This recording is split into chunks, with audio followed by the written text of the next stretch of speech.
a restablecer la respiración y el gasto cardíaco adecuado en el recién nacido.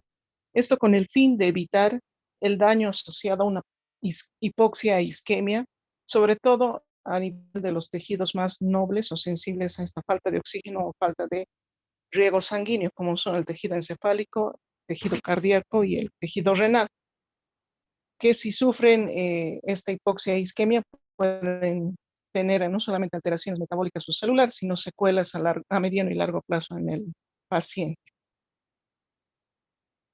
Luego, en los objetivos de aprender este tipo de destrezas, de aprender este tipo de atención, es primeramente, como mencionábamos, favorecer la adaptación del recién nacido a la vida extrauterina, pasar de la vida fetal a la vida extrauterina sin mayores complicaciones. Proporcionar al recién nacido el derecho de ser atendido con el nivel de competencia más alto posible. Es decir, nosotros tenemos que tener la capacidad teórica primeramente y luego la capacidad práctica que se les va a ir explicando, capacitando en todas las guardias, en todos los turnos, siempre van a estar acompañados de un médico de turno que los va a asistir, les va a orientar y les va a enseñar. Y otros objetivos, como habíamos mencionado, al efectuar de forma adecuada todo lo anterior, nuestro objetivo final sería evitar el daño neurológico y de otros órganos, sobre todo a mediano o largo plazo, secundario a la hipoxia o isquemia, derivada de una alteración de la transición de la vida fetal a la vida extrauterina. Bueno, aquí para mencionar, ¿cuáles son los recursos necesarios para una reanimación neonatal exitosa? Como en todo proceso de reanimación, el éxito de una adecuada reanimación, además del conocimiento teórico básico y previo, consiste en contar con un equipo de trabajo que, como su nombre menciona, trabaje de forma coordinada y esté integrada por varios componentes del personal de salud que tengan ya definidas ciertas funciones. Por ejemplo, en el caso de la reanimación neonatal, similar a la reanimación pediátrica e incluso a la de adultos, se debe contar con un líder.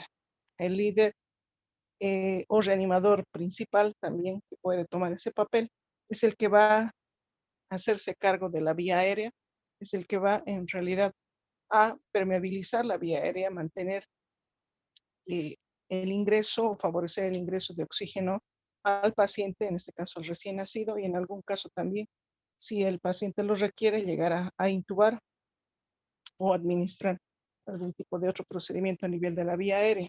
Entonces, este reanimador o líder tiene que ser capaz de organizar al resto de su personal de salud que le vaya a coadyuvar en la atención del recién nacido de riesgo o que requiera reanimación.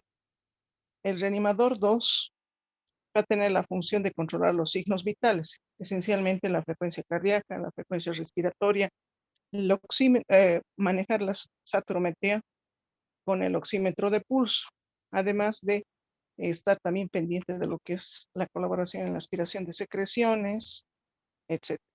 Y tenemos una tercera persona que es el ayudante, que puede ser también parte del personal de salud, generalmente nos colabora el personal de enfermería, que además de ayudarnos a complementar las otras acciones, también va a ayudar a controlar el tiempo de las acciones que estamos realizando, complementando la administración de algunos medicamentos, además de el registro de las actividades que vayamos a hacer.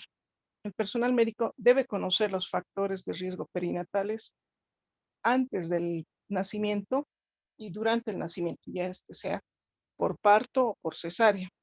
Esto con el fin de identificar de forma oportuna al recién nacido que requiera ser reanimado. Y además el personal debe tener el conocimiento teórico previo con el fin de brindar atención de calidad con un trabajo coordinado, oportuno y eficiente que nos asegure que el paso de la vida extrauterina de ese recién nacido con factores de riesgo antes del parto y durante el parto o durante el nacimiento pueda tener el mínimo de complicaciones y por lo tanto el mínimo de secuelas y en caso de requerir algún tipo de reanimación, esta sea efectiva, oportuna y coordinada. Habíamos mencionado en el anterior tema que La atención inicial de todo recién nacido va a comenzar con una adecuada historia clínica.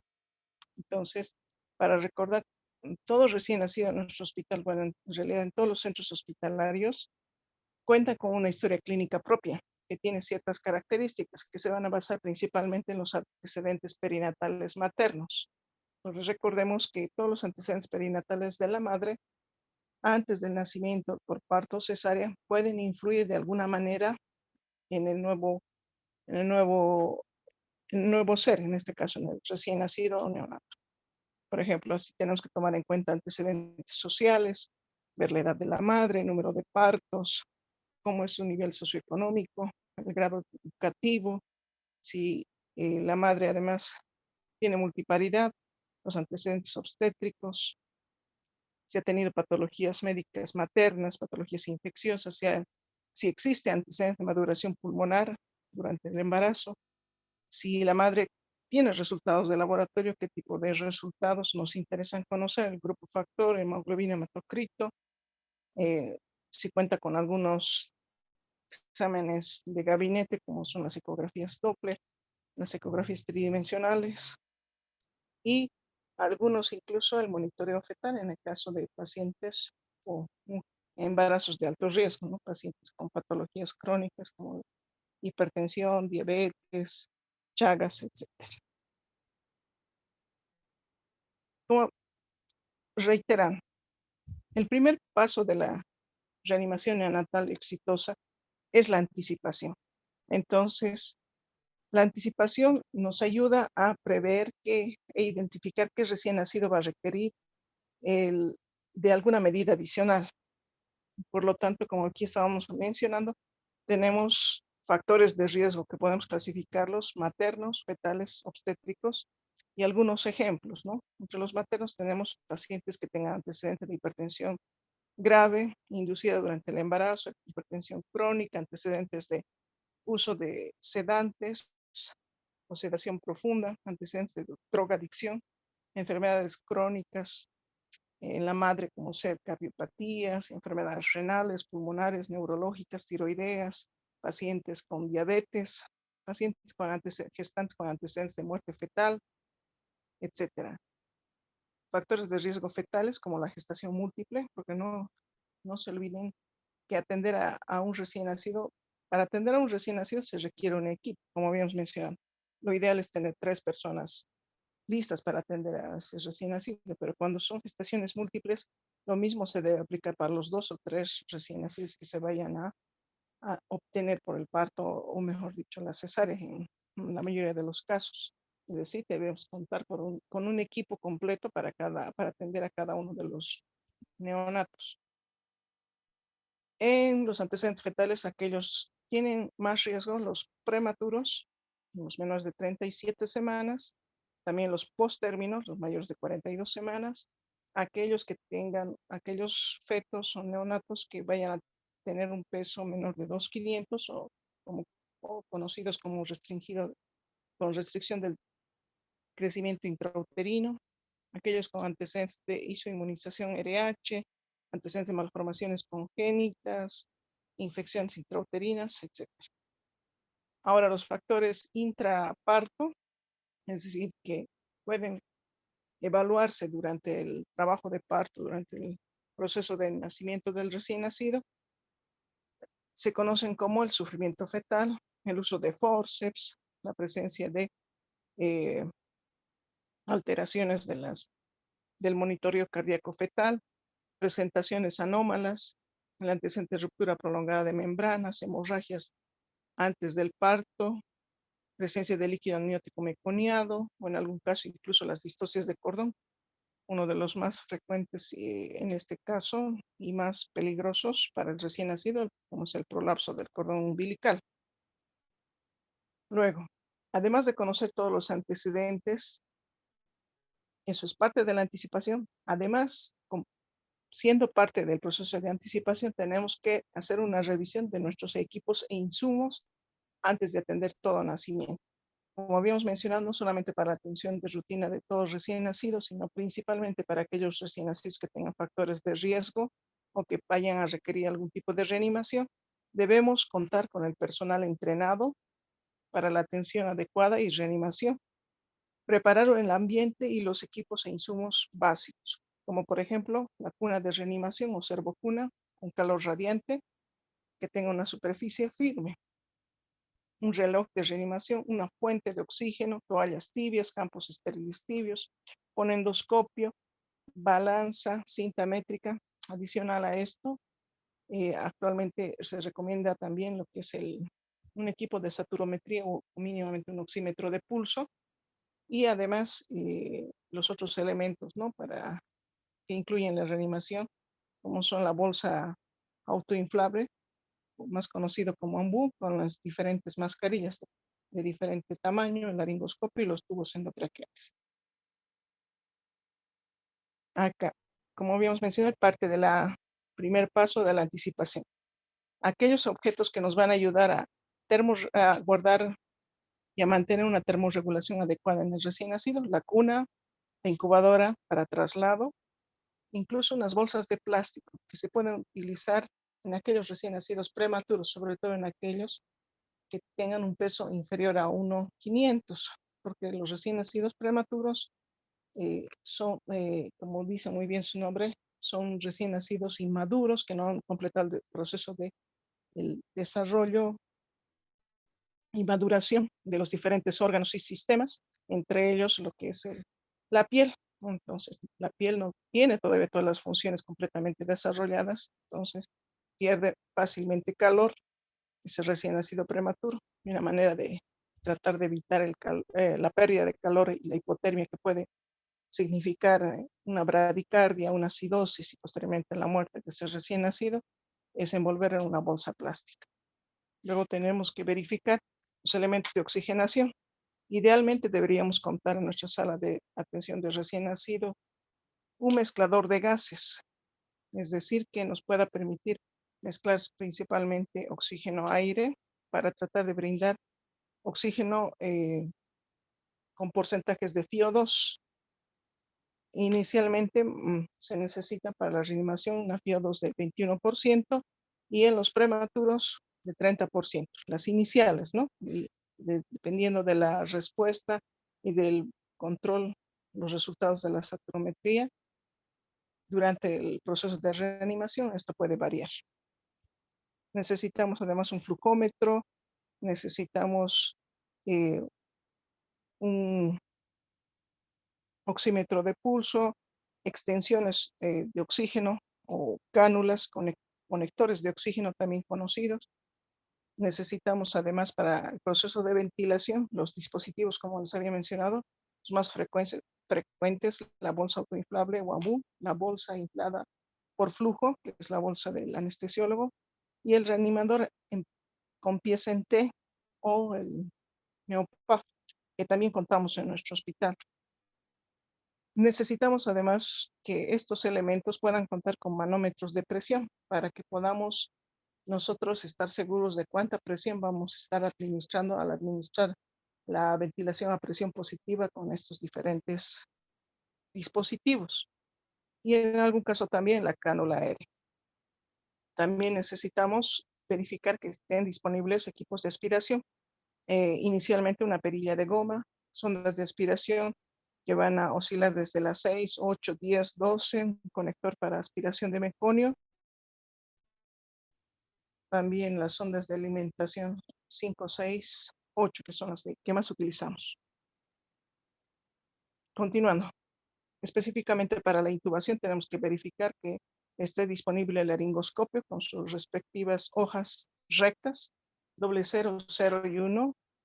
Las dos primeras son sobre todo la que tiene doble ceros para los prematuros menores de 2 kilos, la 0 ya entre los mayores de 2 kilos y los de término y los de 1 para los chicos o neonatos más grandes. El estilete, que puede ser opcional, esto nos va a ayudar a guiar el tubo endotraqueal en caso de requerir, y tubos endotraqueales sin balón o sin globo, que deben ir desde el número 2, 2,5, 3, 3,5 hasta el 4. Los más pequeños son los que se utilizan en los recién nacidos prematuros. y los más grandes en los recién nacidos un sensor o detector de CO2, la mascarilla laringea. Para auscultar se debe contar además con un estetoscopio y diferentes medicamentos de emergencia. En este caso se recomienda sobre todo la adrenalina. También requerimos solución fisiológica, un paquete globular O negativo es lo ideal, catéteres centrales, en este caso el catéter umbilical. Además, insumos para administrar los medicamentos, como son las jeringas, aguas destiladas, etc. Otros elementos que también son requeridos en el proceso de reanimación serían la cinta adhesiva o tecader, tijeras, una balanza digital, tallímetro, un reloj de pared y un cronómetro, ¿no? Y todo esto nos va a ayudar a ir evaluando, controlando nuestras actividades y la respuesta a las mismas, la duración de cada una de ellas y la respuesta para ir evaluando cómo está respondiendo el paciente a las medidas administradas. Continuamos. Comenzamos, nace el recién nacido, comenzamos ya la reanimación neonatal en sí. Nace el recién nacido. Inmediatamente debemos hacernos 3 preguntas. ¿Ese recién nacido es de término? ¿Sí o no? ¿Ese recién nacido tiene buen tono? ¿Respira o llora?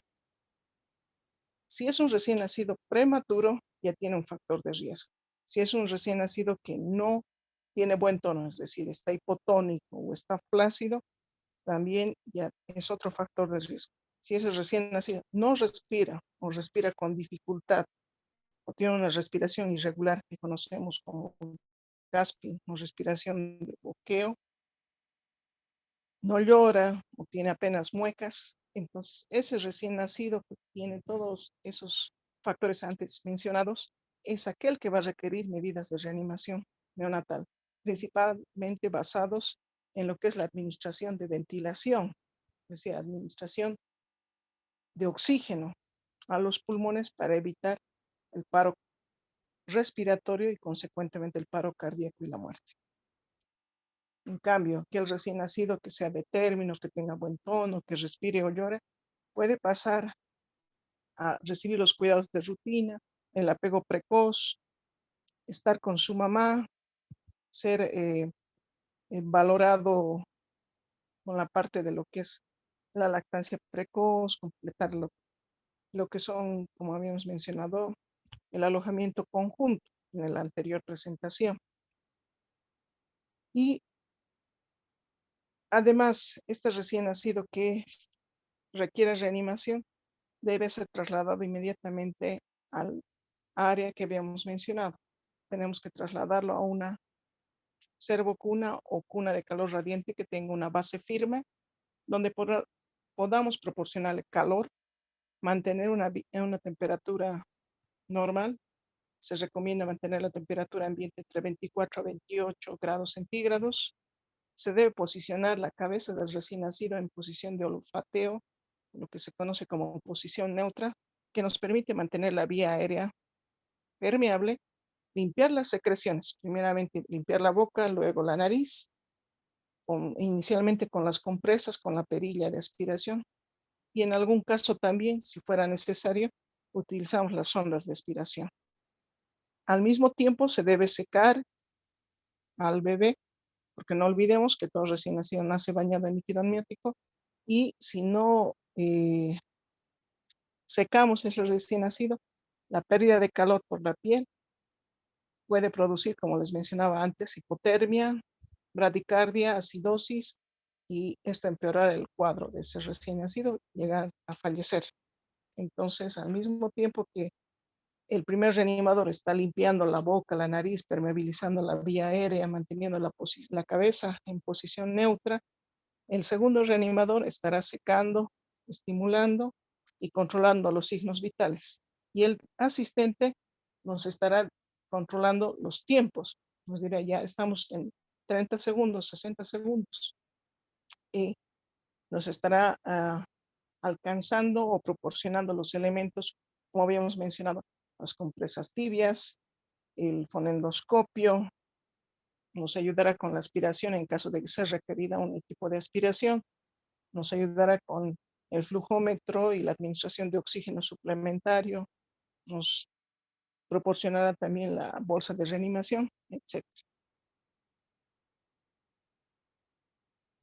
Continuando.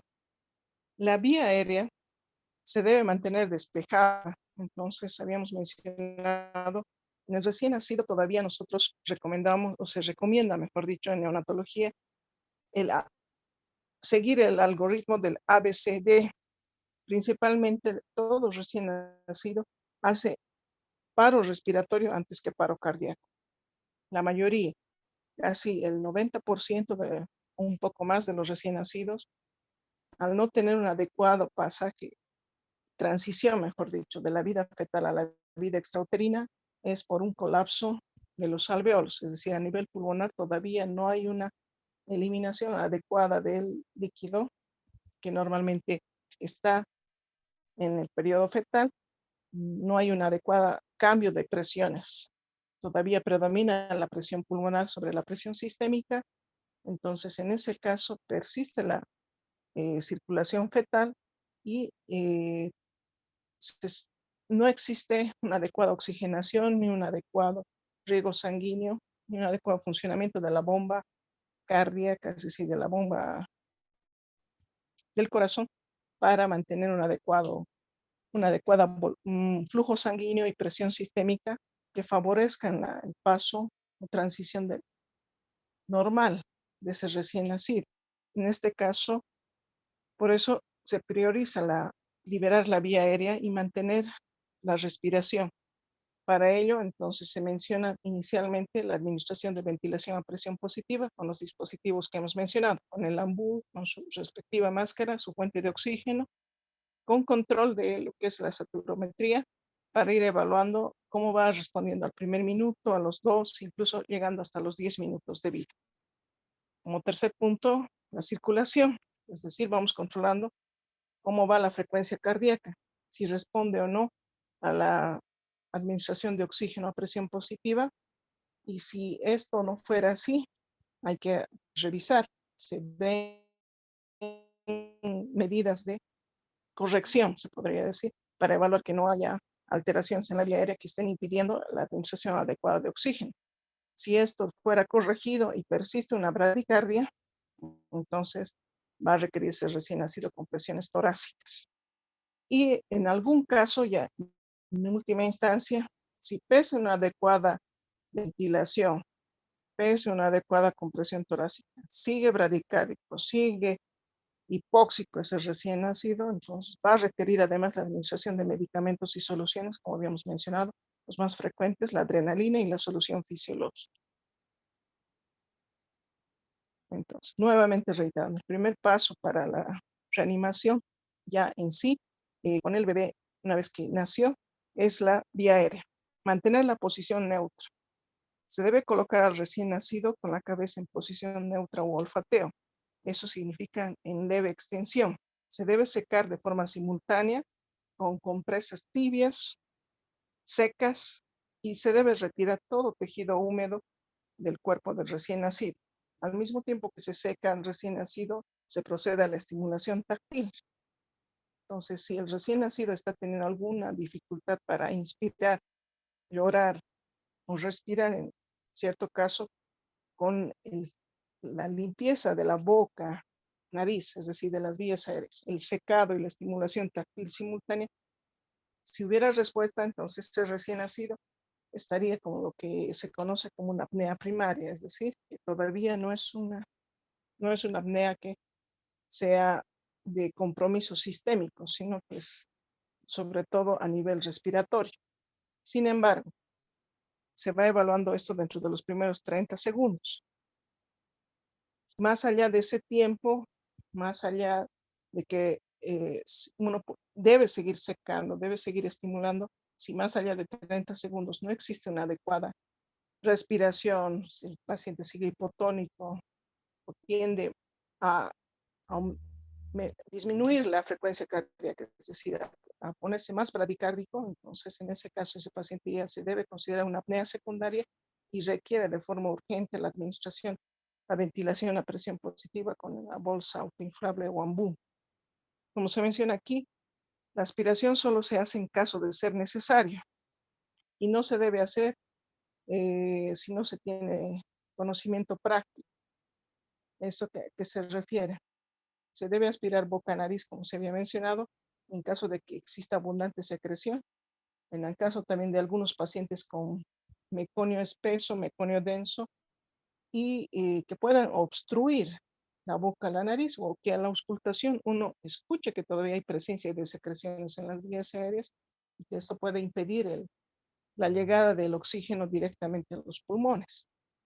Sin embargo, si no se hace de forma adecuada, es decir, si se hace de forma muy brusca o prolongada o con presiones altas, esto puede provocar depresión respiratoria, es un reflejo vagal, y el paciente hace bradicardia y puede hacer paro inmediatamente por el reflejo a la hipofaringe. Entonces, se debe hacer con delicadeza y por personal que conoce y sabe reconocer si es que presenta este efecto adverso.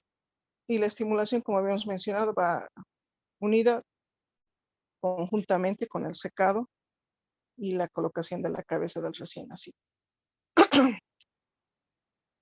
Esto para recordarnos lo que es el APGAR, ¿no? El APGAR es la escala que nos permite evaluar el estado físico del recién nacido, pero también en algún caso más. Normalmente en todo recién nacido que no tiene factores de riesgo y que ha nacido en condiciones estables, esto nos va a permitir evaluar al primer minuto de vida y a los 5 minutos de vida cómo está ese recién nacido haciendo su transición de la vida fetal a la vida extrauterina. Recordemos que se evalúan 5 parámetros. En primer lugar, lo que mencionábamos como la apariencia o el color, el pulso o la frecuencia cardíaca, los gestos o actividad refleja. Luego tenemos el tono muscular o actividad, la frecuencia respiratoria. Entonces, en base a estos parámetros vamos a ver la puntuación. Habíamos mencionado que la puntuación de APGAR normal entre 7 a 10, menos de ese puntaje ya nos indica algún grado de depresión. En este caso, los puntajes menores de 4 ya nos indican asfixia y que requieren ya, como les había mencionado, reanimación, no solamente la parte ventilatoria, sino también incluso la parte circulatoria y la administración de medicamentos, lo que sería la reanimación avanzada.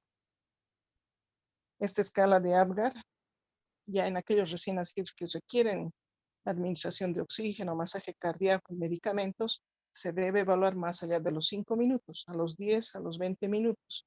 Sin embargo, no es una escala que nos dé un pronóstico, es decir, que nos pueda decir a los 20 minutos ha tenido este APGAR, por lo tanto puede tener estas secuelas. No, el APGAR es solo uno de los parámetros que se tiene que tomar en cuenta para evaluar si ese recién nacido con hipoxia e isquemia puede desarrollar asfixia perinatal y secuelas neurológicas a largo plazo. Son varios factores, varios aspectos que se deben considerar, no solo el APGAR.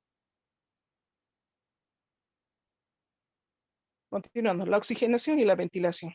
Habíamos mencionado, el recién nacido no tiene una frecuencia cardíaca, o mejor dicho, no tiene una adecuada respuesta respiratoria. Tiene una respiración tipo boqueo o gasping, o definitivamente no respira.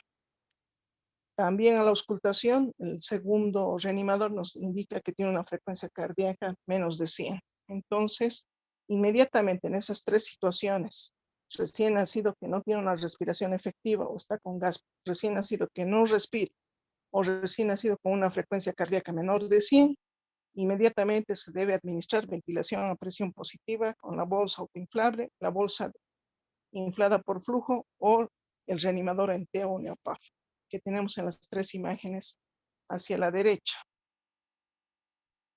Esto aunado al control de la saturación, y además se debe considerar en algún caso también el uso de un electrocardiograma, eso no, en los centros de tercer nivel. Pero sin embargo, nosotros sí o sí debemos ya saber que se debe administrar en estas 3 situaciones la ventilación a presión positiva. No podemos seguir esperando solamente administrar las maniobras iniciales, es decir, secar boca, nariz, estimular, ya no es suficiente. Entonces, este paso es bien importante, por favor, tienen que saber reconocer. Si su recién nacido tiene apnea, no tiene un adecuado esfuerzo respiratorio, tiene una respiración jadeante tipo gasp, o se ausculta una frecuencia cardíaca menos de 100 en un minuto, entonces ese recién nacido requiere de ventilación a presión positiva.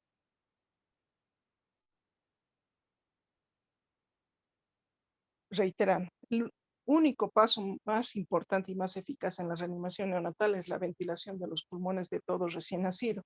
Entonces, aprender a administrar la ventilación a presión positiva es fundamental para la reanimación neonatal. Reiteramos acá, la apnea, la respiración entrecortada, jadeante, buqueo o gasping, que es en inglés, es una de las indicaciones de que se debe administrar ventilación a presión positiva. La frecuencia cardíaca menos a 100 latidos por minuto es también otra de las indicaciones para la ventilación a presión positiva. Además, más allá de los 10 minutos de vida, también una saturación de oxígeno por debajo del rango objetivo que tenemos ahí a su derecha en un chart, en un cuadro, tenemos la saturación objetivo, la saturación normal de todos recién nacidos. Al primer minuto de vida, a los 10 minutos de vida, va incrementándose, porque les mencionaba inicialmente que fisiológicamente y anatómicamente los pulmones del recién nacido dentro del útero materno se encuentran llenos de líquido, los alveolos están colapsados, entonces, y las presiones, la presión pulmonar es mayor que la presión sistémica. Por lo tanto, una vez que nace el recién nacido, se corta el cordón umbilical, cambian los flujos sanguíneos, sube la presión sistémica, baja la presión pulmonar. El recién nacido inspira, entonces se elimina el líquido de los alveolos se llenan de aire, se distiende y empieza ya la oxigenación, es decir, el transporte de oxígeno, CO2 de los pulmones del bebé con el exterior. Entonces, en el primer minuto de vida, la saturación normal de un recién nacido, como dice el chart, va a oscilar desde, si lo ven bien acá, es desde los incluso 55, 65 y va incrementándose a medida que van pasando los minutos de vida, hasta llegar entre 85 a 95 a los 10 minutos. Sin embargo, si esto persiste más allá de los 10 minutos, una saturación baja, esto significa que este recién nacido puede requerir, además de la ventilación a presión positiva inicial, de otro dispositivo que administre oxígeno continuo, como es el CPAP.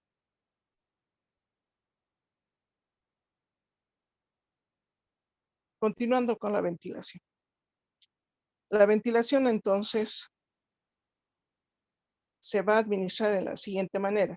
La técnica es la siguiente. Debemos lograr obtener una frecuencia respiratoria similar a la normal. La frecuencia respiratoria normal en un recién nacido va de 40 a 60 respiraciones por minuto.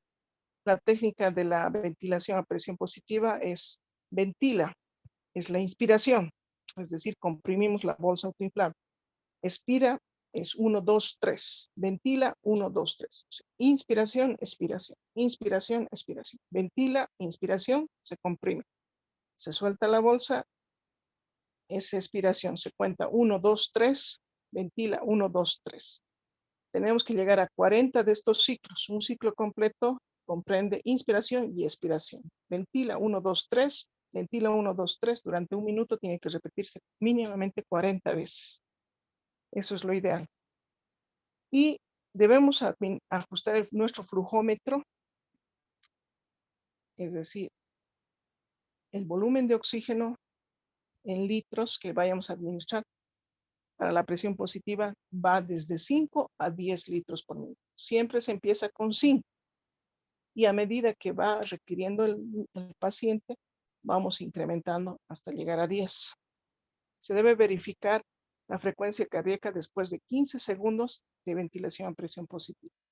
Entonces, como recordarán en los anteriores cuadros, el primer reanimador que se ocupa de la vía aérea es el que va a llevar la cuenta. El asistente va a estar registrando y el segundo reanimador es el que va a estar controlando los signos vitales, en este caso la frecuencia cardíaca, después de 15 segundos de que ha administrado la ventilación a presión positiva, el asistente le indica ya son 15 segundos de ventilación. Entonces el reanimador principal se detiene y el reanimador secundario, bueno, el segundo reanimador no secundario, va a auscultar y nos va a indicar cómo está la frecuencia cardíaca. Si la frecuencia cardíaca sigue de 100 para abajo, se tiene que continuar con la ventilación a presión positiva e incluso revisar si es que existe algún error. Aquí estamos viendo las mascaritas con las cuales se utiliza la ventilación a presión positiva. La bolsa autoinflable con máscara debe tener una máscara del tamaño adecuado. Acá se menciona una máscara pequeña, la parte de arriba, y una máscara grande. La máscara de tamaño adecuado tiene que poder cubrir la nariz y la boca. No tiene que ser tan pequeña que no pueda llegar a cubrir solo la boca y no la nariz, o al revés, o muy grande que llegue a los ojos o incluso esté más allá del mentón, porque eso significaría fuga de aire y por lo tanto menos presión. Además de la intubación, de la ventilación a presión positiva, si el esfuerzo respiratorio no sigue ausente, la saturación sigue disminuyendo, entonces, más allá de los 10 minutos, o mejor dicho, de los primeros 5 minutos, entonces, se debe considerar ya la intubación endotraqueal. Sin embargo, esta técnica es una técnica invasiva que se recomienda deba ser administrada por personal entrenado. Entonces, inicialmente no se les va a permitir a ustedes que realicen esto, ¿no? En primera instancia. Sin embargo, a medida que van a saber los pacientes, se les va a ir explicando, indicando, enseñando y van a tener seguramente alguna oportunidad. Para la intubación endotraqueal, como menciona la indicación, es una ventilación prolongada. Dice la literatura, más allá de los 10 minutos. Otra literatura nos incluso menciona 20 minutos. Eso va a depender de los otros signos vitales, no solamente el esfuerzo respiratorio, sino cómo va la frecuencia cardíaca de ese recién nacido, cómo va el tono muscular, cómo va la saturación, si tiene o no la presencia de alguna malformación, si es un prematuro, etc.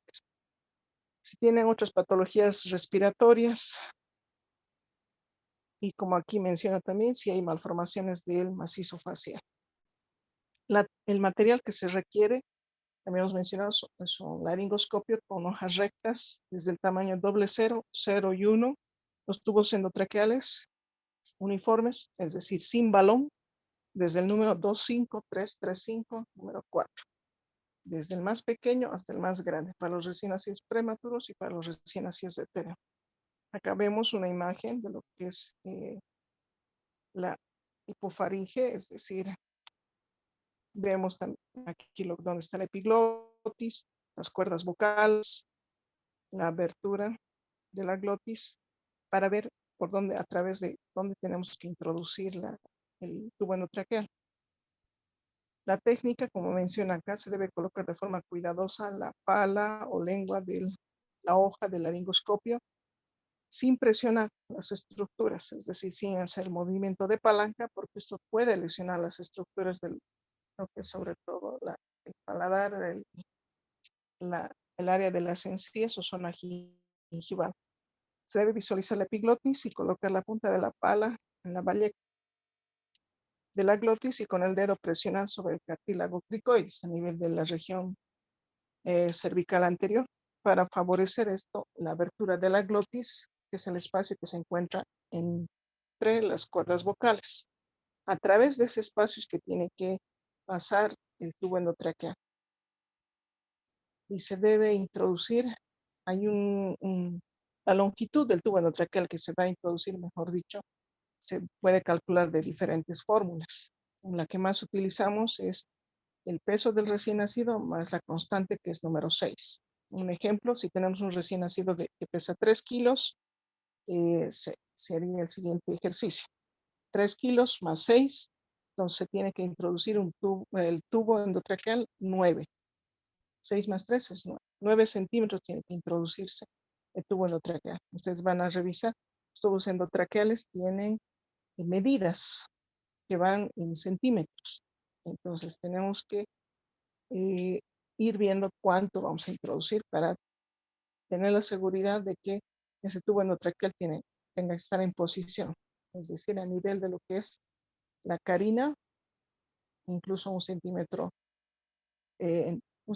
antes de la carina, para evitar que se vaya directamente a alguno de los bronquios, que generalmente cuando se introduce demasiado se va al bronquio derecho. En tercera instancia, el masaje cardíaco. El masaje cardíaco se va a indicar en aquel paciente, en aquel recién nacido, que no se ausculte el latido cardíaco, sin embargo que tenga todavía, como se dice, una temperatura factible. Aquellos recién nacidos que han nacido con antecedentes de bradicardia o sufrimiento fetal, meconiados, que son generalmente nacimientos de emergencia. Entonces, esos recién nacidos administramos, además de la ventilación a presión positiva, inmediatamente, además, el masaje cardíaco si no detectamos latido. Sin embargo, si son recién nacidos que ya son productos de accidentes o que nadie supo en qué momento hizo el paro cardíaco, también por protocolo, o alguna vez hemos hecho también el latido cardíaco, o mejor dicho, el masaje cardíaco, porque inicialmente, como les había mencionado, siempre comenzamos con lo que es la ventilación a presión positiva, la intubación, y si con esas dos medidas no revierte o no mejora su frecuencia respiratoria, su frecuencia cardíaca, muy pocas veces es requerido el masaje cardíaco. Bueno, las indicaciones, como mencionaba, la ausencia de latido cardíaco, la frecuencia cardíaca menor de 60 latidos, esto tras 30 segundos de ventilación. Es decir, tenemos que ir controlando, como habíamos mencionado, se debe controlar cada 15 segundos de ventilación o de administración de oxígeno a presión positiva la frecuencia cardíaca. Si el segundo reanimador todo el tiempo constantemente tiene que estar auscultando y verificando cómo va el latido cardíaco. La técnica del masaje cardíaco nos indica que existen dos. La primera, colocamos a nuestro recién nacido sobre la superficie firme, lo rodeamos con ambas palmas de nuestras manos, los 4 dedos detrás abrazando a nivel de las tetillas, los pulgares hacia adelante, hacemos un trazado de una línea imaginaria que una ambas tetillas y una línea que cruce de forma perpendicular a nivel del esternón, y por encima del apéndice seifoides, 1 a 2 centímetros, apoyamos nuestros 2 pulgares. Esta es la primera técnica, que se llama la técnica de los pulgares. Y la otra técnica es la de los 2 dedos, que de igual manera tiene los mismos puntos de referencia.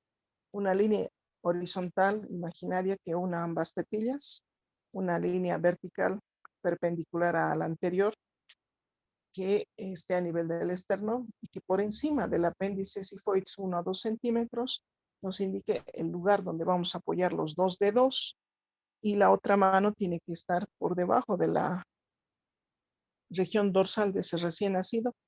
¿Esto con qué objeto? Ambas técnicas requieren del apoyo de los dedos en la parte posterior del tórax del recién nacido y los pulgares o los 2 dedos en la parte anterior, con el fin de deprimir un tercio del diámetro anteroposterior del tórax. Es decir, entre nuestras manos tenemos que deprimir ese tórax un tercio de su diámetro anteroposterior. Tenemos que sentir que se deprime. y tenemos que ir contando. La frecuencia que se recomienda llegar es a 90 compresiones por minuto, intercaladas con la ventilación. Es decir, no se administra solo compresión torácica, sino que tiene que ir de la mano con la ventilación. En este caso ya no va a ser 40 ventilaciones, sino vamos a llegar a 30 ventilaciones y 90 compresiones, llegando a un ciclo en general de 3 compresiones por una ventilación. Ventilo, se comprime 1, 2, 3. Ventilo, se comprime 1, 2, 3. Ventilo, se comprime 1, 2, 3. Y tenemos que llegar, como les decía, 90 compresiones y 30 ventilaciones en un minuto. Durante todo este tiempo se debe monitorizar la frecuencia cardíaca a los 30 y a los 60 segundos. Y se debe mantener el masaje si la frecuencia cardíaca sigue siendo menor de 60. En este caso, hay que considerar ya el inicio de medicamentos adicionales de emergencia, como hemos mencionado, sobre todo los inotrópicos, en este caso la adrenalina. La adrenalina es indicada en aquellos pacientitos que tienen una frecuencia cardíaca menos de 60 latidos por minuto, tras 60 segundos de masaje cardíaco y ventilación a presión positiva de forma adecuada. Se debe administrar por vía intravenosa o incluso endotraqueal y en algunos casos también intraósea. La dosis va de 0,1 a 0,3 ml de una dilución, esto vía endovenosa o intraósea, de una dilución de 1 en 10,000.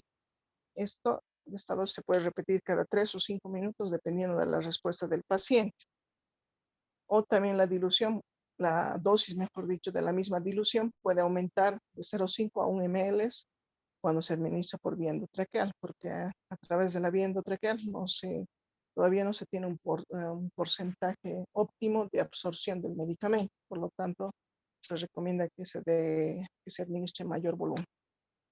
Los expansores de volumen se administran a aquellos recién nacidos que han nacido con frecuencia cardíaca baja, con frecuencia respiratoria ausente, o sea, en apnea, que nos hagan sospechar de una hipoxia e isquemia y por lo tanto una hipovolemia. Los expansores de volumen que más utilizamos son la sangre o RH positivo si tuviéramos disponible, la solución fisiológica y en algún caso también el Ringer lactato.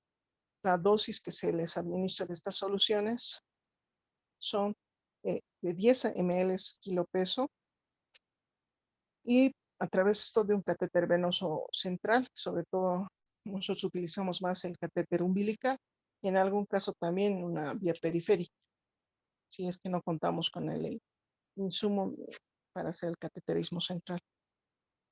El bicarbonato ya no se utiliza como medicamento de rutina, sino se utiliza en los recién nacidos que requieren reanimación prolongada, escasa respuesta o los asfixiados severos. Sin embargo, esto está sujeto a una valoración previa de una gasometría y otros factores adicionales. La dosis que se va a recomendar de forma inicial es de 1 a 2,000 equivalentes por kilo peso, diluido, ¿no? Generalmente inicialmente al medio, luego al sexto molar. Y se va administrando de forma lenta. En algún caso también utilizamos la naloxona, sobre todo en aquellos recién nacidos que presentan apnea secundaria con antecedente materno de que la madre ha estado recibiendo narcóticos o en algún caso anestésicos 4 horas antes del parto. No se debe administrar a aquellos recién nacidos que se consideren que puedan tener, mejor dicho, síndrome de abstinencia del recién nacido, es decir, en aquellos recién nacidos que pueden ser hijos de madres adictas a cierto tipo de drogas. La dosis intravenosa y endotraqueal es de 0,1 miligramos kilo peso diluido. Estos son los conceptos iniciales de lo que es la reanimación neonatal y las imágenes que les estamos mostrando son las de nuestro hospital. Contamos con un equipo, se puede decir, lo básico, sin embargo, que todo está funcionando y todo está organizado. Tanto los médicos, las enfermeras que trabajan en el área de atención de partos, cesáreas y atención de dilatantes están capacitados para trabajar con las funciones que habíamos indicado, ¿no? Para funcionar como reanimador principal,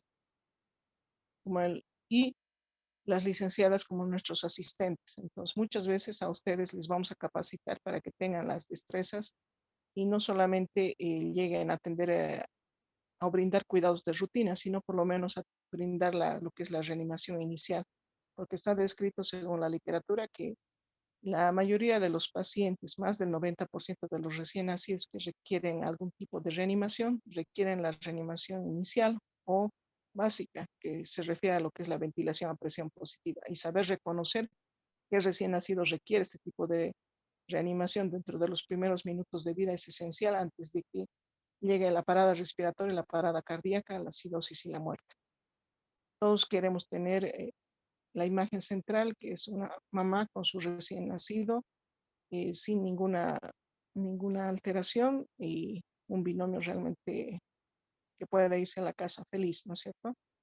Y tenemos también aquí la foto de nuestro flujograma de reanimación neonatal actualizado. Esto lo han realizado un grupo de médicos internos que nos ayuda siempre a reiterar, a recordar qué paso tiene que seguir, en qué orden, no solo el orden, sino para mantenernos organizados.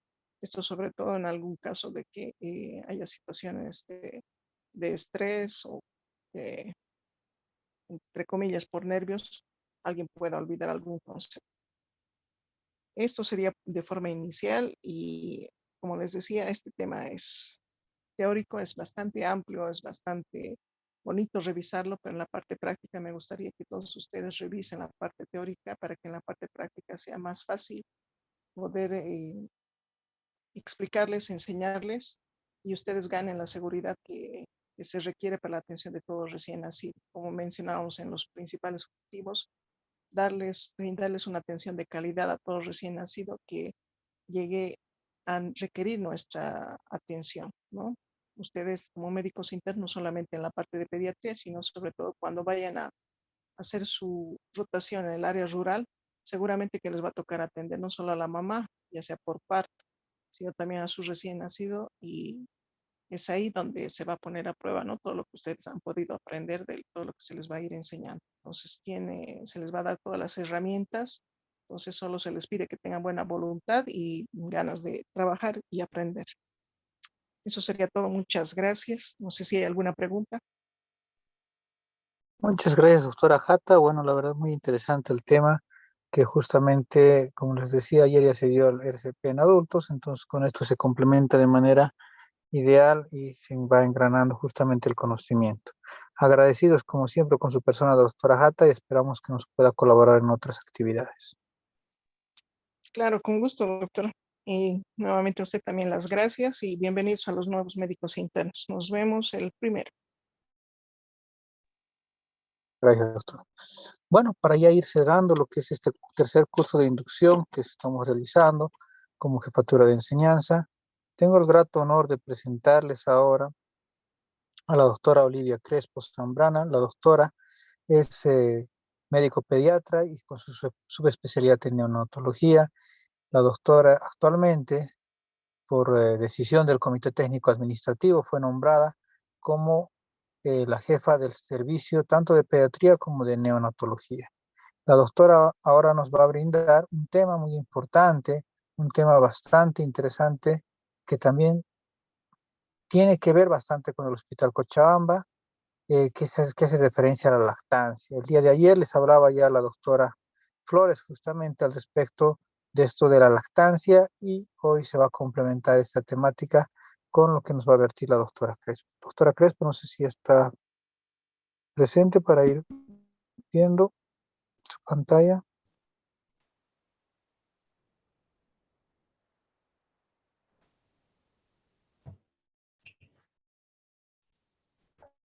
Doctor, muy buenas noches. ¿Me escuchan bien? Buenas noches, doctora. Sí, se escucha, doctor. Ya puede ir compartiendo pantalla.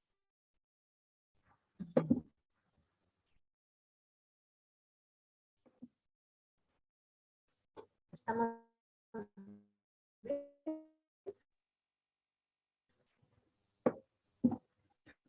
Muy buenas noches. Como muy agradecida para poder participar en esta inducción de los nuevos doctores residentes. que van a ser parte de la familia del Hospital Cochabamba durante la gestión 2023. Como ya les adelantó el doctor Carlos, van a poder trabajar porque realmente los internos son una pieza fundamental para el trabajo que nosotros hacemos hacer respecto a la orientación y a la capacitación que nosotros brindamos a las madres en la gestante durante el parto y durante lo que es puerperio. Entonces, me llama, quiero compartir todas las experiencias que tenemos, dándoles a conocer paso tras paso. Dentro de esto, comentarles que el Hospital Cochabamba, después de un largo trabajo de casi más de 5 años, logra en el 18. Y a partir de eso seguimos trabajando para poder reacreditar el 2023 como Hospital Amigo de la Madre y la Niñez. Dentro de este proceso de lo que es la iniciativa de lactancia materna, es muy importante los otros. Son 11 pasos que nosotros tenemos que conocerlos y ir capacitando a las mamás durante todo el proceso de los controles prenatales, cuando vienen a hacer los controles al hospital, lo que vienen a hacer la atención de parto, lo que es posparto y posteriormente el periodo de alojamiento conjunto y posteriormente el seguimiento que ellos puedan tener estas mamás. Vamos a ir desglosando paso por paso. El primer paso, lo que a nosotros nos interesa, es que el hospital cuenta con tiene por escrito una norma, como ya les dije, que ya ha sido aprobada en 2018, y nosotros en base a esa norma, nosotros vamos a realizando todas las actividades que nosotros tenemos como hospital para que lo que brindamos, la orientación, tanto a la mamá, al esposo, tales, la colaboración que nosotros realizamos durante el parto de la mamá y posteriormente con los grupos de apoyo, alguna dificultad que ellos tengan. La política de la lactancia materna es muy importante porque cada hospital es particular. Hay en Cochabamba varios hospitales que hemos sido acreditados como iniciativa hospital amigo de la madre y la niñez, pero cada hospital tiene ciertas características. Y en base a eso es lo que nosotros en esta norma esté escrito si el hospital realiza el contacto directo al principio con el recién nacido y la mamá. Entonces son características peculiares y propias de cada hospital. Esta norma lo tenemos por escrito. Nosotros esta norma los tenemos en cada servicio. Por ejemplo, lo tenemos en dilatantes, en neonatos, tratamiento conjunto. Entonces, esta norma es accesible a todos. Nosotros también tenemos un resumen de esta norma que siempre les hacemos llegar al personal de los internos para que ustedes puedan tener un conocimiento cuando tengan alguna duda, puedan tener algún respaldo con la literatura y puedan aclarar las dudas que tengan respecto a esto.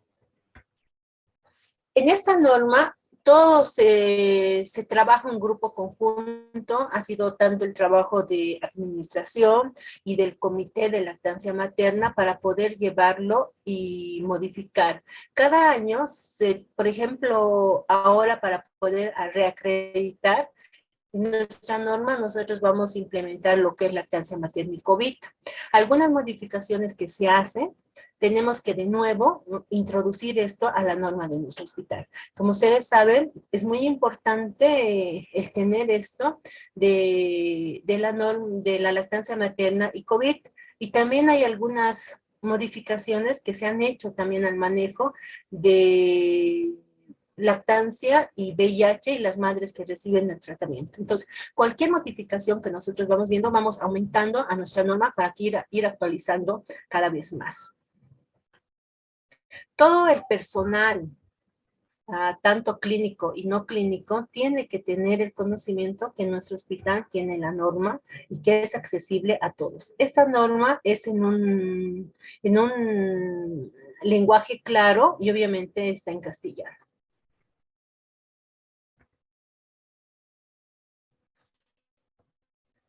En esta norma se hace un resumen de los 11 pasos de la iniciativa Hospital Amigo de la Madre, donde nosotros ponemos cada característica peculiar de nuestro hospital. También incluimos lo que es lactancia materna y VIH, lactancia materna y COVID, la atención amigable que se tiene al paciente, obviamente resaltando que en nuestro hospital son muy pocas ocasiones hacemos esto por todas las condiciones que no nos permiten, que vamos a ir hablando más adelante.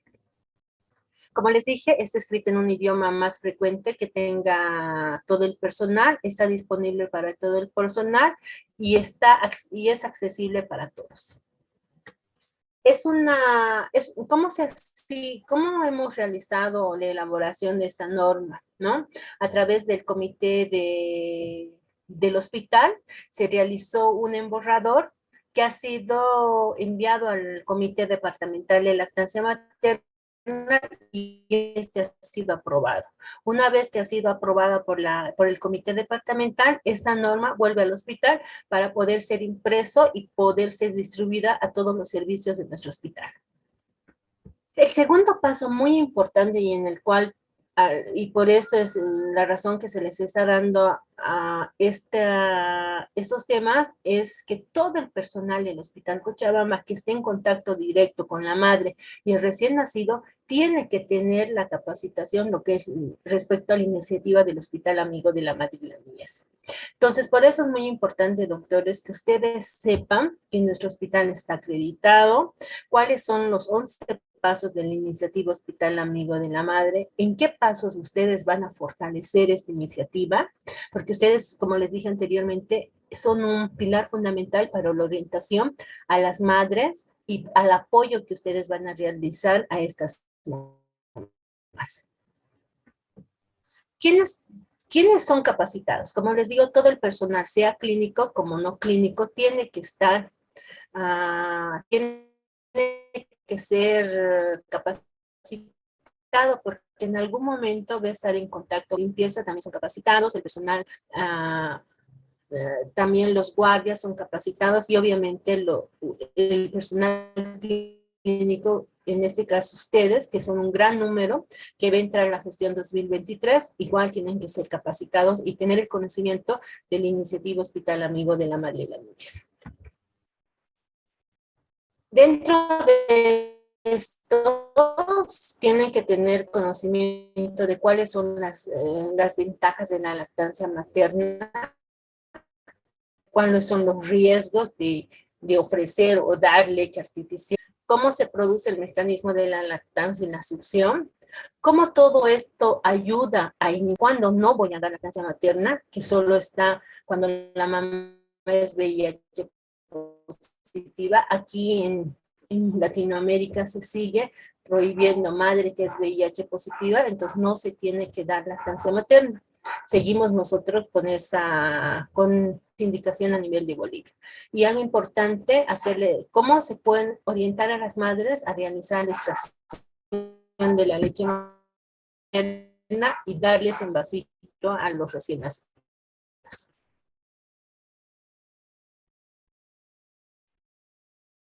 Es muy importante, como lo he hecho, la información básica que nosotros tenemos que dar. Toda mujer embarazada control en el momento que va a tener su parto, porque no se olviden que el Hospital Cochabamba es un hospital de referencia.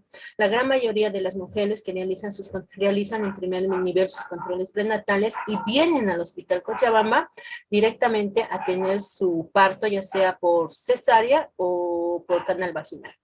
Entonces, es muy importante las pruebas de VIH que se hacen a todas las mamás.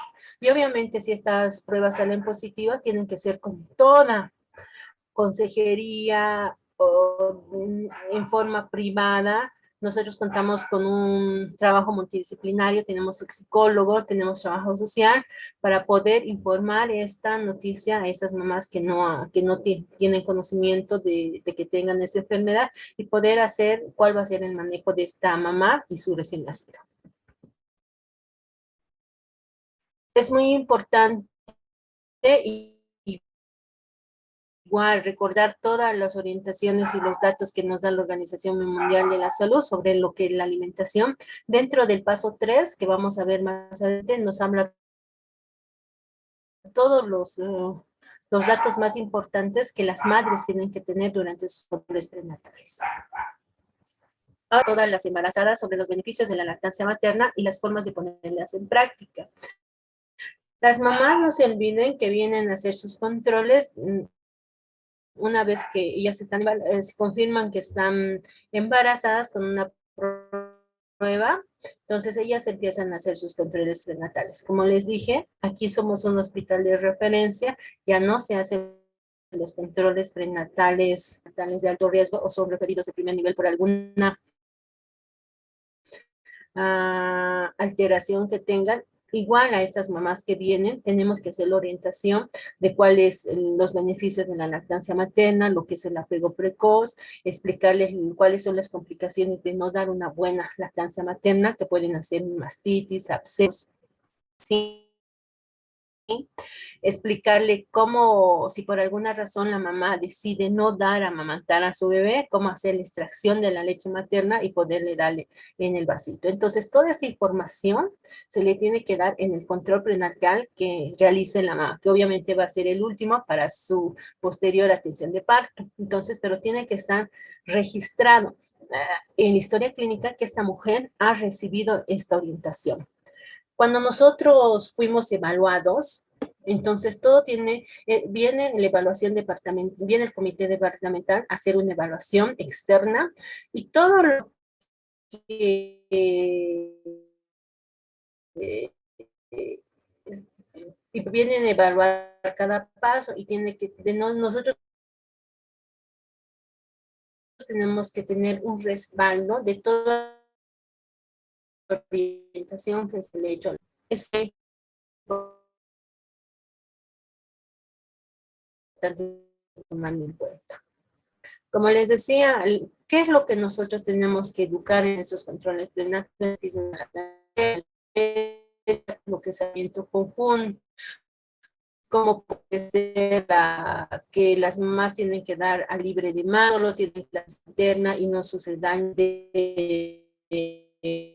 los sucedáneos de la leche, que son las fórmulas. Entonces, todos estos temas se quedan. Entonces, tenemos esos niveles que igual ellos orienten y capaciten a estas mamás porque están realizando la gran mayoría de los controles prenatales y que cuando lleguen al segundo nivel, que es nuestro hospital, ya las mamás puedan exigir el momento del parto que se les haga el apego precoz.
Doctora Crespo, se cortó su presentación, no sé si es que tuvo algún inconveniente.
Va a estar en contacto directo con la madre. La madre le va a pasar la temperatura recién nacido y va a evitar que haga hipotermias. El bebé que hace apego precoz, en la gran mayoría, no, y más aún si nosotros cambiamos las compresas, no nos van a hacer hipotermia.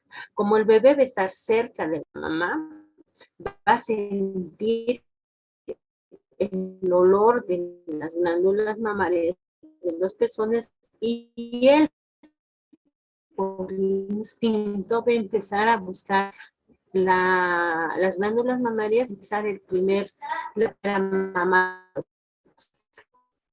Hay que darle un tiempo, digamos, y lo prendemos en la teta. No, entre unos 10 a 20 minutos es el periodo de adaptación del bebé y él de por sí empieza a buscar a través del olor. Él va a sentir el olor de las glándulas mamarias y va a empezar a acercarse a las glándulas mamarias para empezar a succionar. Nosotros solo tenemos que ir colaborando. Las mamás, como ya van a estar en contacto, lo pueden abrazar. La primera secreta, lo que es el calostro. Nosotros tenemos que recordar que el calostro son cantidades, es un líquido transparente, amarillento, y no viene mucha cantidad. Es escasa. Esta cantidad es la adecuada. Hay muchas mamás que nos dicen, pero no tengo leche. Obviamente, la leche madura recién va a tener al tercer o cuarto día. Los primeros días es el calostro, que es la primera vacuna para el bebé, porque tiene gran cantidad de inmunoglobulinas, principalmente la inmunoglobulina A. Como el bebé va a estar en el vientre de la mamá, entonces va a haber una importante cuando nosotros secamos al recién nacido, no secar las manos del bebé, porque a través de eso el bebé igual va a poder sentir el olor del líquido amniótico que se relaciona mucho con lo que es las glándulas mamarias. ¿Sí? Entonces, uno de los beneficios, como les dije, es evitar la hipotermia, inicio de la lactancia materna dentro de la primera hora y el afecto entre la madre y el recién nacido va a ir aumentando. Entonces, una vez que nace el bebé, colocamos el apego precoz, colaboramos en lo que es el inicio de la lactancia materna y eso tiene que ser 1 hora. Las mamás tienen que estar conscientes que se tanto en partos como en cesáreas.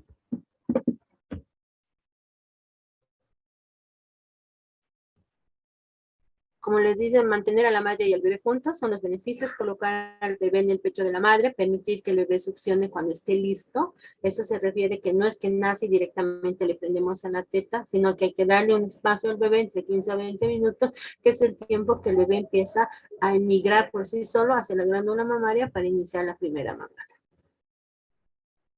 Como vemos en imagen, el apego precoz, ¿sí?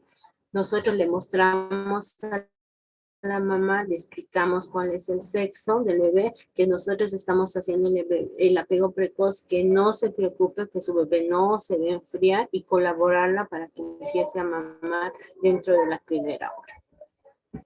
En este tiempo de la pandemia, nosotros igual al principio, realmente era muy complicado hacer apego precoz con esto del COVID, porque no teníamos muchos conocimiento respecto a esta enfermedad y posteriormente hemos tenido fortaleciendo y viendo que gracias a Dios el COVID no se pasa a través de la lactancia materna, ¿sí?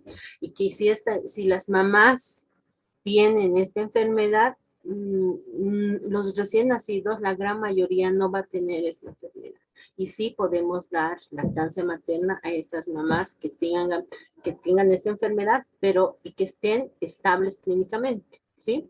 Nosotros, el primer año no se ha podido, realmente se cortó, retrocedimos, dimos un paso terrible atrás, no solo un paso, dimos como 10 pasos atrás, realmente no se hizo el apego precoz, y desde el año pasado, recién, ni siquiera desde el año pasado, desde este año a inicios hemos empezado de nuevo a trabajar lo que es el apego precoz en sala de partos y en quirófano, ¿sí? Obviamente tomando en cuenta todas las medidas de bioseguridad, como pueden ver, tanto el personal de ginecología está con los barbijos, las máscaras faciales, el personal que atiende al recién nacido también tiene máscaras faciales, mire, tiene los barbijos y también la mamá tienen que tener los barbijos para hacer la atención. Y estamos haciendo lo que es el apego precoz, ¿sí? Y colaborando al recién nacido para que inicie con la primera mamá. Es increíble cómo el bebé por sí solo empieza a succionar, ¿sí? Y la satisfacción que el bebé tiene y la mamá cuando empieza a tener la primera mamá. También realizamos el apego precoz en quirófano. Sí, obviamente que este trabajo es multidisciplinario, no solo lo realiza el neonatólogo o el pediatra, es un trabajo conjunto en el cual cuando es una cesárea programada, cuando no hay factores de riesgo, se pide entre el equipo de ginecología, si el ginecólogo está de acuerdo, si la anestesiología está de acuerdo, para que podamos el trabajo, lo que es el apego precoz en quirófano. Y como todos sabemos que somos un hospital acreditado, todos colaboran en ese trabajo. Entonces, tanto ginecología, como pueden ver, cuando nosotros hacemos el apego precoz en quirófano, no lo ponemos en posición vertical, sino adoptamos una posición horizontal, ¿sí? Igual cubrimos al bebé, como pueden ver, hay una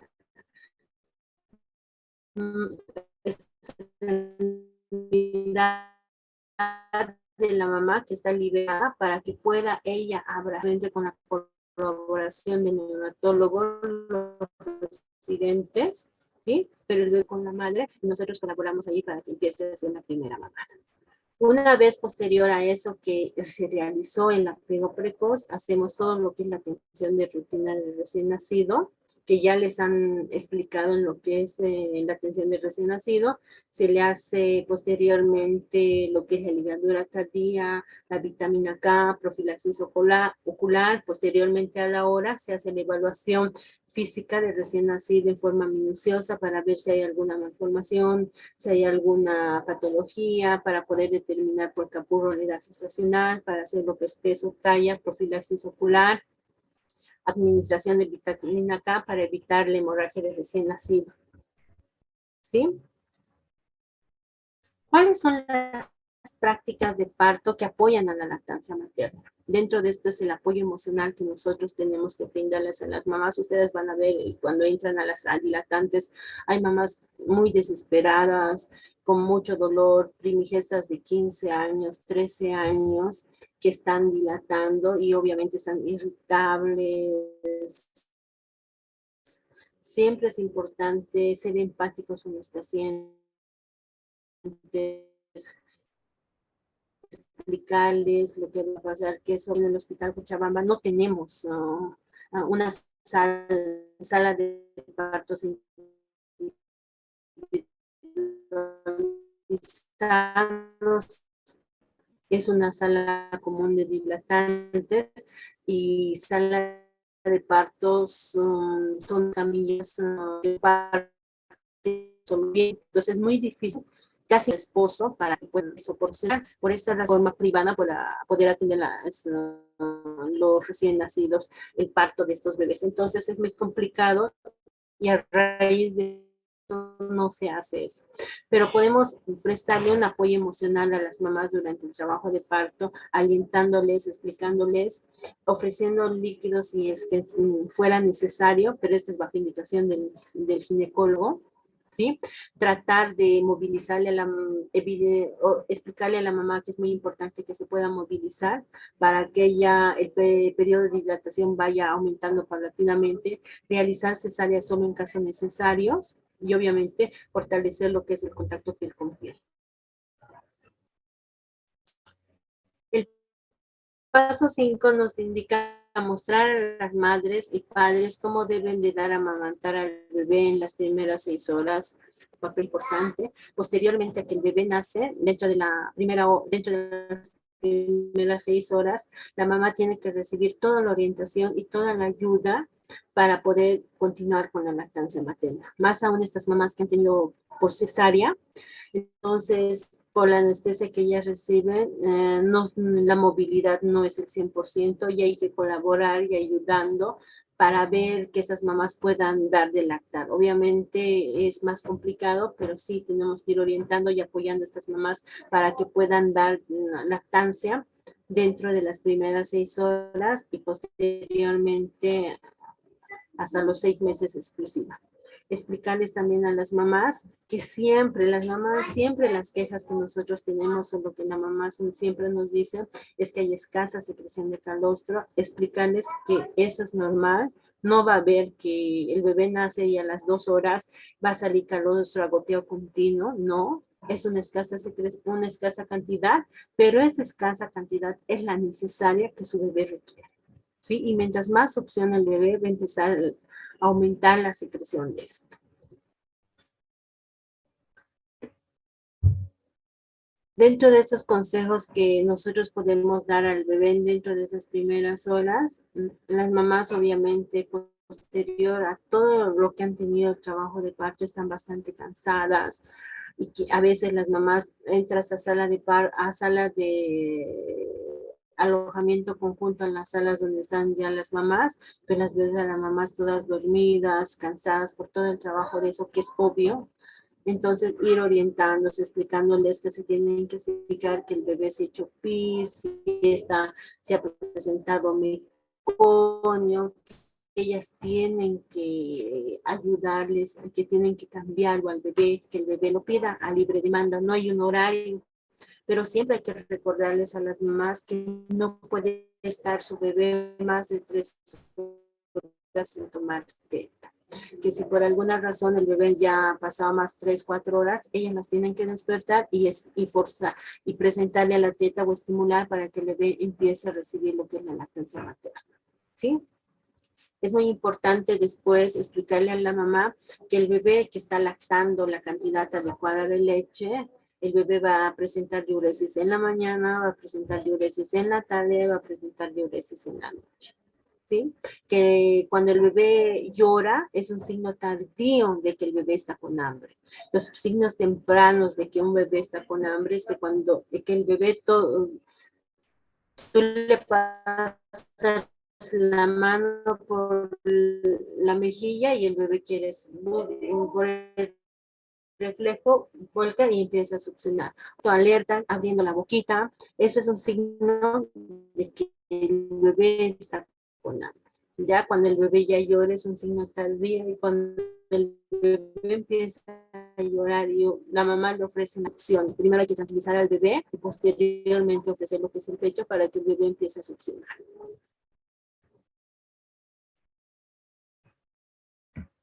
Es muy importante recordar, igual que por alguna razón, si el bebé nació con un poco de dificultad, que el bebé nació un poco cianótico y por alguna razón lo separaron de su bebé,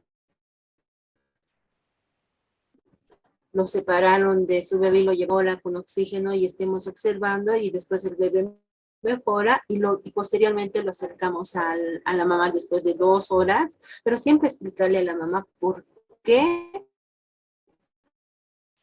se les separó y eso no es justificativo para no iniciar posteriormente lo que es la lactancia materna. Puede ser que la mamá, que el bebé presentó dificultad respiratoria, lo superó, inmediatamente vuelve a la mamá para empezar lo que es la lactancia materna. Obviamente que este recién nacido va a ser más controlado, vamos a ir si durante la lactancia materna el bebé presenta dificultad respiratoria, si el bebé se pone cianótico, si el bebé se pone azul, pues nosotros vamos a ir controlando estos signos de alarma que el bebé podría presentar.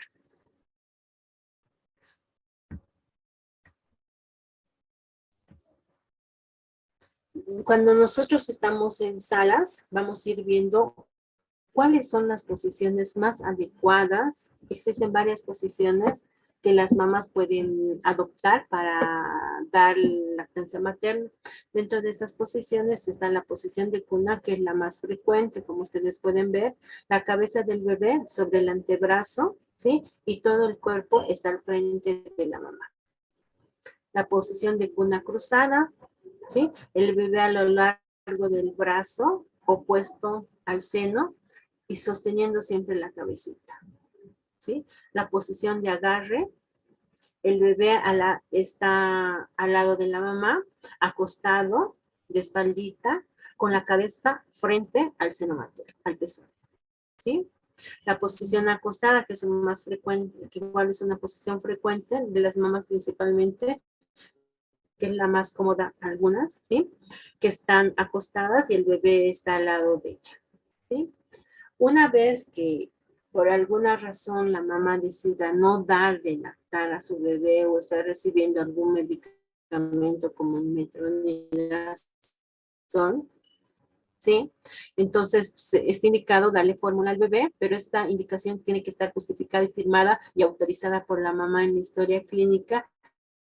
Nosotros tenemos que ofrecer esto en vasito o en jeringa, es lo que utilizamos más en salas, ¿no? Pero no hacemos usos de biberones, ¿sí?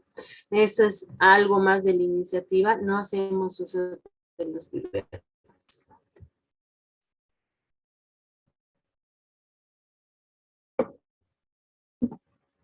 Posteriormente, en el paso 6, no dar a los recién nacidos, más no podemos dar solución dextrosa, no le podemos dar líquidos, nada, solo lactancia materna a libre demanda, a menos que esté médicamente justificado.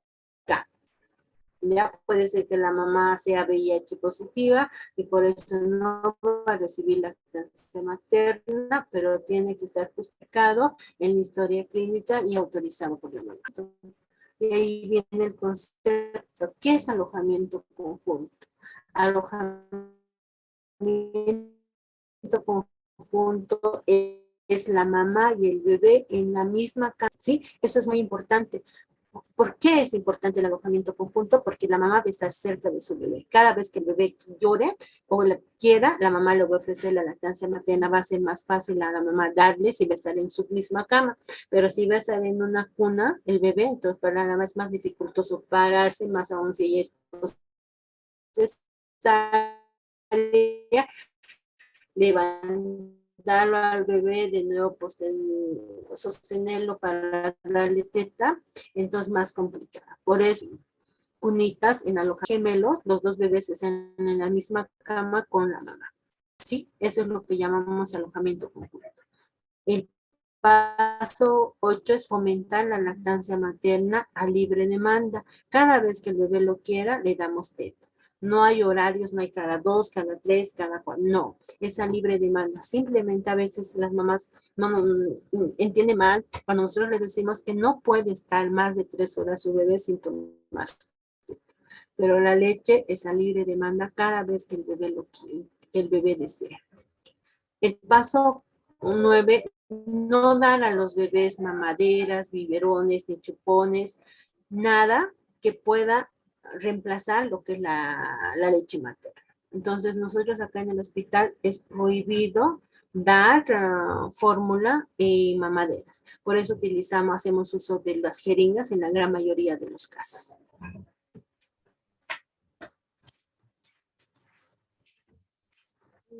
Vamos a ir hablando después de lo que es el paso 10, fomentar el establecimiento de los grupos de apoyo. Nosotros en el Hospital Cochabamba hacemos las reuniones de los grupos de apoyo todo una vez al mes, todos los jueves de 3 a 4 de la tarde en el auditorio se junta todas las mamás que nosotros identificamos que tengan problemas con la lactancia materna y se les reúne para poder fortalecer y capacitar todo esto.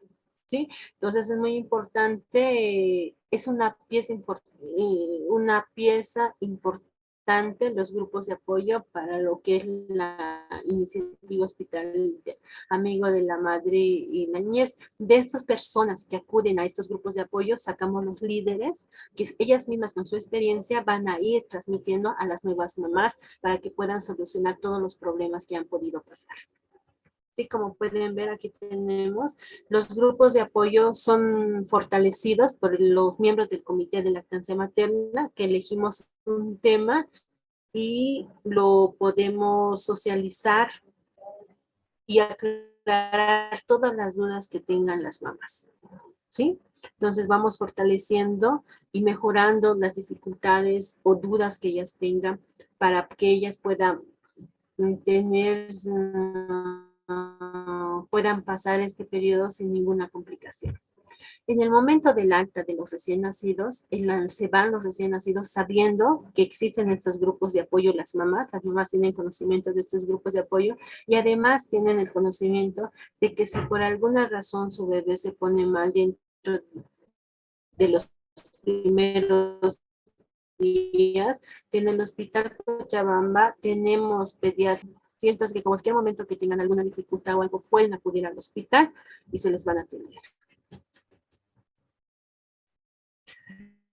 Dentro de los grupos de apoyo es muy importante fortalecer el conocimiento que esto, y además a veces hay las abuelitas que tienen algunas ideas respecto que les tienen que dar agua de anís, que les tienen que, si el bebé está con alguna secreción o algo, entonces costumbres antiguas, que nosotros igual, que a veces la mamá queda con muchas dudas, entonces igual pueden colaborar y acudir a estos grupos de apoyo para poder socializar y tratar de entender cuáles son los beneficios de todo esto. Y también pueden ser partícipes de estos los papás, también los grupos comunitarios de cada área social. El último paso de la iniciativa Hospital Amigo de la Madre es lo que es erradicar la distribución gratuita y discriminada de sucedáneos de leche materna. Hay la ley 3460 que prohíbe la administración de sucedáneos y la venta de sucedáneos de la leche materna. Entonces, en alojamiento conjunto, cuando hay un bebé que requiera fórmula, el médico sucedáneos de leche materna. Igual, si la mamá tiene que comprar afuera la fórmula, igual tiene que estar firmado por el médico que autoriza esto y posteriormente hacerse el seguimiento, ¿verdad? Si realmente el bebé requirió, si está médicamente justificada, porque en caso contrario, que si no está médicamente justificada, hay sanciones tanto para el hospital como para el personal médico por esta ley. Entonces no podemos recetar libremente fórmulas a los recién nacidos si no está médicamente indicada. Doctor, eso sería, no sé si tienen alguna duda para aclarar con los doctores internos. Muchas gracias, doctora. Bueno, si alguno de los presentes tuviera alguna pregunta, por favor pueden escribirlo al chat. Creo que no no hay ninguna pregunta. No tiene ninguna pregunta, doctora. La verdad el tema ha sido muy bien explicado. Agradecidos con su persona por su participación y por tocar un tema tan importante como es para el Hospital Cochabamba, parte de lactancia. Muchísimas gracias, doctora, y esperamos contar con su presencia en otras actividades académicas.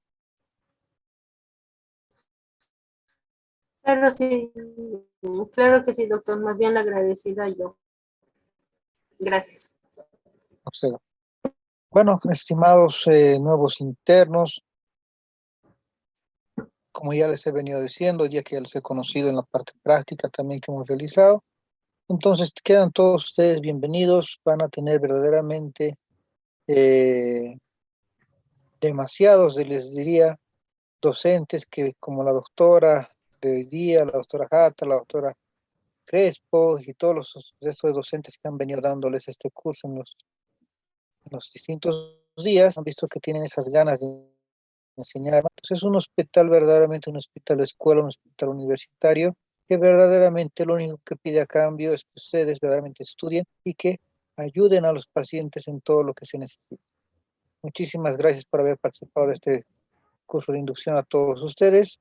Por favor, vayan poniendo sus nombres, los que falta que anoten su participación del día de hoy. Y con eso ya vamos cerrando el curso. No olviden de que la siguiente semana se les va a tomar un examen escrito por parte de todos sus coordinadores en base a preguntas que van a salir justamente de todos los temas que se han ido vertiendo en estos días. Muchísimas gracias y hasta otra oportunidad.